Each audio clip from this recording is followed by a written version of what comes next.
rasa apabila ada kesalahan atau hal yang ingin kita sampaikan, kita bisa langsung menyampaikan saja kepada rekan kerja kita.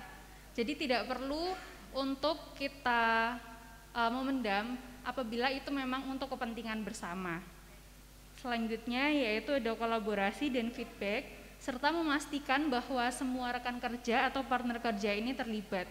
Jadi karena kita kerja atau UMKM ini kan terbentuk dalam suatu tim, yang pasti kita tidak bekerja sendirian. Nah, ini kita harus memastikan bahwa seluruh orang yang terlibat dalam usaha UMKM kita ini mendapatkan porsi kerja yang sama rata. Jadi tidak ada yang berlebihan dan juga tidak ada yang bekerja sama sekali. Jadi pastikan semua orang terlibat agar tidak ada 1-2 orang ini yang merasa berkecil hati atau tertinggalkan oleh rekan-rekan yang lainnya. Jadi bisa sama-sama berkembang. Selanjutnya yaitu bekerja dengan ikhlas dan cerdas. Nah, bekerja dengan ikhlas dan cerdas ini seperti apa? Ada beberapa elemen dalam kerja ikhlas dan cerdas ini. Yang pertama adalah integritas. Integritas di sini dimaksudkan adalah berpikir, berkata, dan berperilaku bertindak sesuai dengan keadaan yang sebenarnya, serta memegang teguh kode etik dan prinsip-prinsip moral. Jadi tidak menyalahi aturan dan juga tidak melanggar etika. Yang kedua adalah profesionalisme. Profesionalisme ini patut dimiliki oleh seluruh pengusaha, karena apabila kita sebagai pengusaha tidak profesional, bagaimana kita menjalankan usaha tersebut hingga sampai sukses seperti itu. Nah, profesional di sini dimaksudkan yaitu kita bekerja dengan tuntas dan akurat atas dasar kompetensi terbaik dengan tanggung jawab dan komitmen yang tinggi.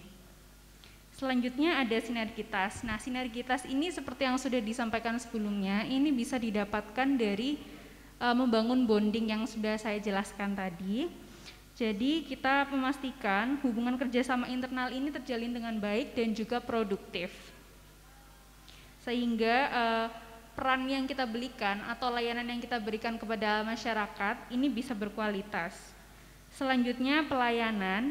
Sebagai pengusaha kita pastinya melayani masyarakat atau melayani pembeli.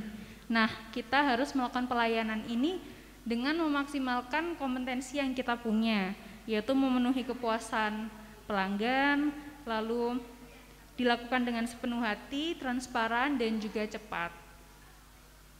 Yang terakhir adalah kesempurnaan. Nah, senantiasa setiap pengusaha ingin kita memberikan yang terbaik untuk konsumen kita. Jadi kita harus melakukan upaya perbaikan di segala bidang untuk memberikan yang terbaik dari waktu ke waktu. Nah, sekarang selanjutnya adalah faktor eksternal. Faktor eksternal ini berarti faktor dari luar atau yang bukan dari dalam diri kita sendiri, yaitu menciptakan healthy work environment atau lingkungan kerja yang baik. Nah, lingkungan kerja yang baik itu seperti apa yang ada di masa pandemi? Yaitu yang pertama, karena kita ini sedang di tengah pandemi, dipastikan setiap kita melakukan kegiatan usaha kita harus menggunakan setidaknya corona kit atau masker, lalu menyediakan hand sanitizer. Selain itu, apabila perlu kita memberikan tempat ini space yang luas agar tercipta jarak dari konsumen satu dengan yang lainnya. Selanjutnya menyediakan tempat cuci tangan, itu juga salah satu komponen yang penting yang wajib ada selama masa pandemi. Lalu jaga jarak. Lalu selanjutnya ada ringkas, rapi, resik, rawat, dan rajin. Yang dimaksudkan di sini 5R ini adalah kita sebagai pengusaha harus memperhatikan lingkungan kerja kita, apakah sudah bersih, apakah sudah rapi, apakah sudah nyaman untuk konsumen kita menetap, membeli, apakah sudah nyaman untuk dilihat, dan sebagainya. Selanjutnya adalah istirahat yang cukup dan konsumsi makanan yang bergizi. Nah, sebagai pengusaha kita ini juga manusia yang pastinya kita juga membutuhkan makanan dan juga istirahat. Nah, Karena mengingat kondisi sedang pandemi dan juga rentan terhadap penularan virus corona, dipastikan kita sebagai pelaku pengusaha juga harus menjaga kesehatan badan sendiri agar kita tidak menimbulkan hal-hal yang tidak diinginkan. Yang terakhir adalah plan, do, check, and action. Dimaksudkan di sini kita harus menerapkan etos kerja dan prinsip kerja yang baik dengan membuat perencanaan terlebih dahulu. Selanjutnya mengerjakan hingga tuntas, memantau dan mengevaluasi apakah ada yang harus diperbaiki atau tidak. Apabila ada yang harus diperbaiki apa dan eksekusinya seperti apa, diterapkannya di lapangan seperti apa, agar kita bisa belajar dari kesalahan yang lalu. Yang terakhir adalah rasa syukur. Sebagai pengusaha yang berada di masa pandemi ini kita harus penuh bersyukur karena kita sudah bertahan sejauh ini selama hampir 2 tahun dengan kondisi yang berbeda dari sebelumnya, yang pasti kita melakukan banyak adaptasi dari tahun-tahun yang lalu. Karena rasa syukur ini akan membuat kita lebih lapang, lebih bahagia ketika kita mempunyai rasa syukur dan kita tidak akan mengkhawatirkan hal-hal yang akan terjadi ke depannya. Jadi ini adalah satu hal yang harus diingat oleh para pengusaha UMKM. Jadi kurang lebih untuk reviewnya adalah bonding, kita harus menjaga atau membangun bonding antara rekan kerja, lalu bekerja dengan ikhlas dan cerdas. Setelah bekerja ikhlas dan cerdas akan terbangun yang namanya healthy work environment, dan apabila sudah terbangun healthy work and environment tadi akan tercipta rasa syukur itu sendiri. Jadi 4 komponen inilah yang akan membuat usaha UMKM kita mampu bertahan atau mampu bekerja maksimal secara adaptasi di masa pandemi. Mungkin ada yang ingin ditambahkan dari Dr. Dian? Oke. Baik, sekiranya cukup itu yang bisa saya sampaikan. Saya mohon maaf dan terima kasih banyak untuk teman-teman yang sudah hadir dan juga mendengarkan, menyimak dengan baik. Selanjutnya adalah sesi pertanyaan. Apabila ingin ada yang ditanyakan kepada Bapak Yongki atau Dr. Dian atau maupun saya, bisa langsung saja disampaikan. Saya tutup. Wassalamualaikum warahmatullahi wabarakatuh. Selamat siang semuanya. Waalaikumsalam.